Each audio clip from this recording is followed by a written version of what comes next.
வணக்கம்,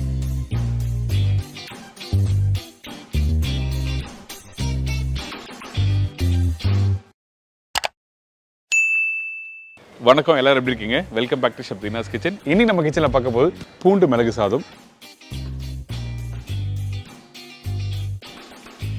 இதோட மஷ்ரூம் சுக்கா,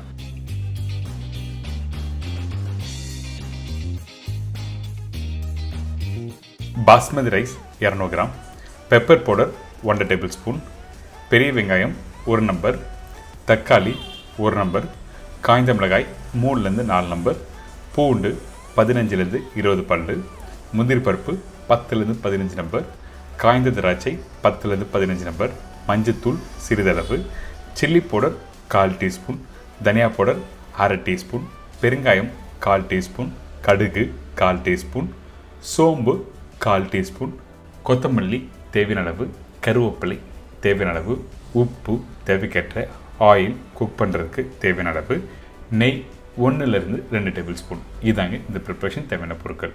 ஃபஸ்ட்டு நம்ம என்ன பண்ண போகிறோம்னா, இந்த பூண்டு மிளகு சாதத்துக்கு தாளிப்பு ரொம்ப முக்கியம். அதனால் தேவையான அளவுக்கு எண்ணெய் ஊற்றி கொஞ்சம் சூடாகட்டும். அதுக்கு பிறகு கடுகு, சோம்பு, காஞ்ச மிளகாய், பூண்டு, கருவேப்பிலை இதெல்லாமே தாளிப்பு நம்ம போடுறோம்.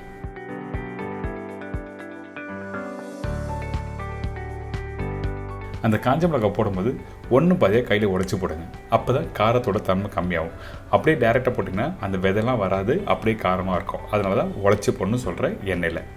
இதுக்கு பிறகு பூண்டு போடும்போது இடித்து போடணும், ஒன்றும் பாதியாக. சில பூண்டு முழுசாக இருந்தால் எந்த ஒரு தவறும் இல்லை. இதுக்கு பிறகு கருவேப்பிலை போட்டிருக்கேன். இந்த பூண்டு காஞ்ச மிளகாய் தாளிப்போட கொஞ்சம் லைட்டாக கோல்டன் ப்ரௌன் கலர் மாறட்டும். அதுக்கு பிறகு முந்திரி பருப்பு,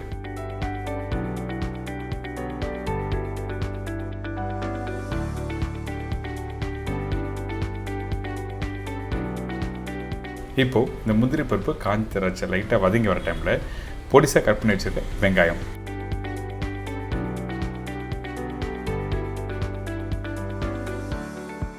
வெங்காயம் குவான்டிட்டி அதிகமாக வேண்டாம், ரொம்ப இம்பார்ட்டன்ட். அதிகமான குவான்டிட்டி போட்டால் டேஸ்ட் மாறும். அதனால் வெங்காயம் தக்காளி ஈக்குவல் குவான்டிட்டியில் சொல்லியிருக்கேன். வெங்காயம் போட்ட பிறகு ஒரு 2 நிமிஷம் வதக்குங்க. அதுக்கு பிறகு ரஃப்பாக கட் பண்ணி வச்சுருக்க தக்காளி, அவ்வளோதான். எதுக்காக இந்த வெங்காயம் தக்காளி யூஸ் பண்ணுறேன்னா, மிளகு பவுடர் யூஸ் பண்ணுற இடத்துல வெறும் மிளகு பவுடர் மட்டும் போட்டு டாஸ் பண்ணால் கண்டிப்பாக உங்களுக்கு டேஸ்ட் மாறும். அதனால தான் நம்ம என்ன பண்ணுறோன்னா, கொஞ்சம் லைட்டாக வெங்காயம் தக்காளி போட்ட பிறகு கொஞ்சம் உப்பு, மஞ்சத்தூள், தனியா பவுடர், சில்லி பவுடர். அதே டைமில் இந்த இடத்துல அதிகமான சில்லி பவுடரும் தனியாத்தூளும் இருக்கக்கூடாது.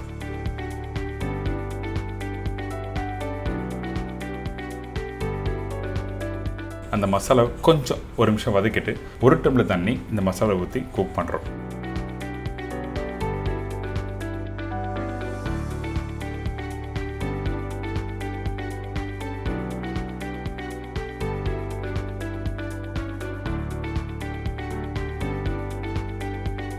இதுக்கு பிறகு பார்த்தீங்கன்னா, அந்த வெங்காயம் தக்காளி நல்லா முழுசாக இருக்கா, அந்த பச்சை வாசனை போன பிறகு ஏற்கனவே குக் பண்ணி வச்சுருக்கேன் பாஸ்மதி ரைஸ் போடுறேன். நம்ம வீட்டில் பாஸ்மதி ரைஸ் இல்லைன்னா தவறு எதுவுமே இல்லை. புழுங்கல் அரிசி இல்லை பச்சை அரிசி நீங்கள் வீட்டில் ரெகுலராக சாப்பிட்ற அரிசியை நீங்கள் போட்டுக்கலாம். ஆனால் மசாலா கொஞ்சம் செமி கிரேவி மாதிரி இருந்தால் கண்டிப்பாக யூஸ் பண்ணுறது ட்ரையாக இருக்கணும் மசாலா. அதனால தான் கரெக்டான குவான்டிட்டி சொல்லியிருக்கேன். இதுக்கு பிறகு பெருங்காயம், மிளகு பவுடர்,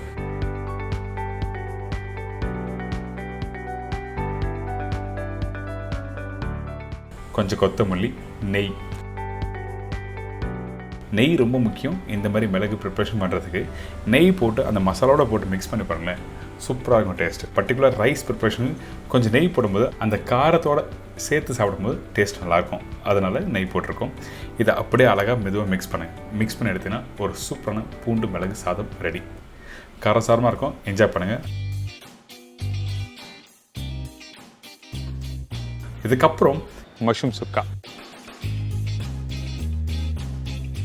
மஷ்ரூம் 2 பாக்கெட், சின்ன வெங்காயம் 30லேருந்து 40 நம்பர், பெரிய சைஸ் வெங்காயம் 1 நம்பர், பெரிய சைஸ் தக்காளி 1 நம்பர், பூண்டு 10லேருந்து 12 பல்லு, பச்சை மிளகாய் 2, இஞ்சி பூண்டு paste 1 table spoon, chilli powder 1/2 table spoon, தனியா பவுடர் 1/4 டேபிள் ஸ்பூன், மஞ்சத்தூள் சிறிதளவு, மிளகு பவுடர் 1 டேபிள் ஸ்பூன், சோம்பு 1/4 டீஸ்பூன், கொத்தமல்லி தேவையான அளவு, கருவேப்பிலை தேவையான அளவு, உப்பு தேவைக்கேற்ற, ஆயில் குக் பண்ணுறதுக்கு தேவையான அளவு. இதாங்க இந்த ப்ரிப்பரேஷன் தேவையான பொருட்கள். இந்த மஷ்ரூம் சுக்கா பண்ணுறதுக்கு ஃபஸ்ட்டு நம்ம என்ன பண்ணுறோன்னா மஷ்ரூம் எப்படி க்ளீன் பண்ணுறது சொல்லி நிறைய பேர் டவுட்டாக கேட்டிருக்கீங்க. அதனால் இந்த மஷ்ரூம் எப்படி க்ளீன் பண்ணுறது ஃபஸ்ட்டு பார்த்துலாம். இந்த மேலே இருக்க காம்பு எடுத்துருங்க. சில பேர் என்ன பண்ணுவாங்க, அந்த மேல் காம்போடு குக் பண்ணலாமா கேட்பாங்க. குக் பண்ணலாம், ஆனால் இந்த மாதிரி ப்ரிப்ரேஷனுக்கு காம்பு எடுத்தால் நல்லது. இதுக்கு பிறகு இந்த காம்பு எடுத்த பிறகு 1/2 கட் பண்ணுங்கள். ரொம்ப பெரிய சைஸ்னால் 1/2, சின்ன சைஸாக இருந்தால் நீங்கள் அப்படியே போட்டுடலாம். இந்த மாதிரி தான் கட் பண்ணி இந்த பவுலில் போடுறேன்.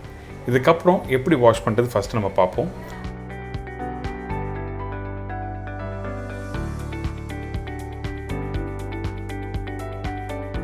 இப்போ கொஞ்சமாக தண்ணி தெளிக்கிறேன். தண்ணி தெளித்த பிறகு எங்கிட்ட இருக்க இந்த மைதாவை 2 டேபிள் ஸ்பூன் அளவுக்கு போடலாம். 2 டேபிள் ஸ்பூன் அப்படிலாம் 1 டேபிள் ஸ்பூன் போட்டு நம்ம என்ன பண்ணுறோன்னா மஷ்ரூம் மைதா ரெண்டுத்தையும் ஒன்றா சேர்த்து டஸ்ட் பண்ணுறோம். அதாவது நல்லா மிக்ஸ் பண்ணணும்னு சொல்கிறேன்.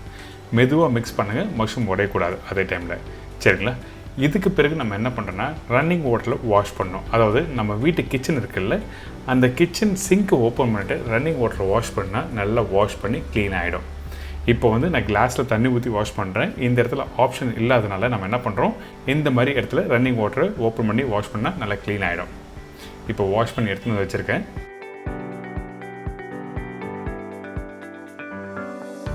பார்த்தீங்களா எந்த அளவுக்கு க்ளீனாக இருக்குது. இது சிம்பிள். நிறைய பேர் தண்ணியை திறந்து விட்டு அப்படியே வாஷ் பண்ணுவாங்க. அப்படி வாஷ் பண்ணக்கூடாது. லைட்டாக அந்த மாவை போட்டு வாஷ் பண்ணால் தான் உங்களுக்கு க்ளீனாகி அந்த மஷ்ரூம் கிடைக்கும்.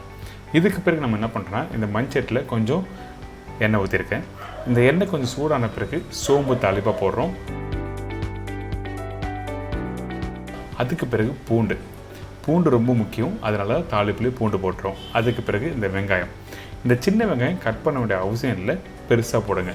அப்போ தான் அந்த காரத்தோட இந்த வெங்காயம் சேர்த்து சாப்பிடும்போது நல்லாயிருக்கும். அதனால தான் முழு வெங்காயத்தை அப்படியே போட்டிருக்கேன்.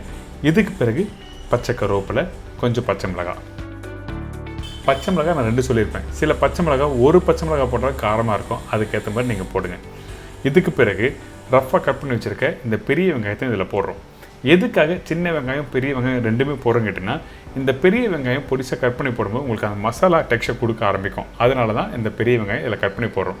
இதே சின்ன வெங்காயம் போட்டிங்கன்னா உங்களுக்கு அந்த மசாலா ஒன்றோட ஒன்று சேராது. அதனால தான் இந்த சின்ன வெங்காயம் பெரிய வெங்காயம் ரெண்டுமே இதில் யூஸ் பண்ணியிருக்கேன். அதே டைமில் இந்த சின்ன வெங்காயம் ரொம்ப நேரம் குக் பண்ணாதீங்க. ஒரு 30% அளவுக்கு குக் பண்ணி முடித்த பிறகு இஞ்சி பூண்டு பேஸ்ட் போடுங்க.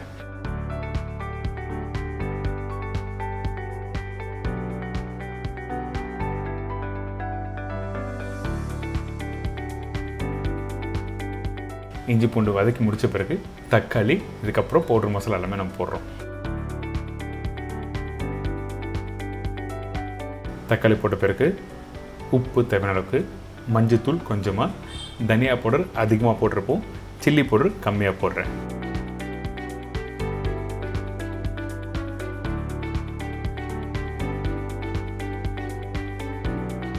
இதுக்கு பிறகு கொஞ்சம் கொத்தமல்லி போட்டு இந்த மசாலாவை அப்படியே மிக்ஸ் பண்ணுங்கள்.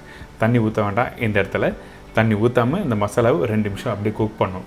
இதுக்கு பிறகு கட் பண்ணி வச்சுருக்க அந்த மஷ்ரூம் இதில் போட போகிறோம்.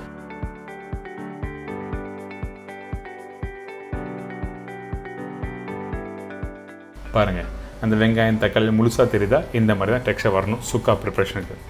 இப்போது இந்த மஷ்ரூமும் இதில் போட்டுறோம். போட்ட பிறகு மெதுவாக அப்படியே மிக்ஸ் பண்ணோம். அதுக்கு முன்னாடி கொஞ்சமாக தண்ணி தெளிங்க.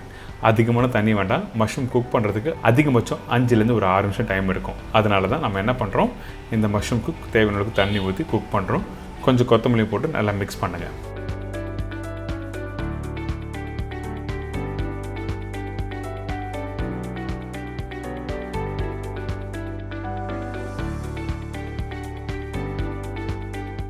மிக்ஸ் பண்ணியாச்சில் இதுக்கப்புறம் ஒரு 2 நிமிஷம் ஒரு மூடி போட்டு நல்லா வேகட்டும்.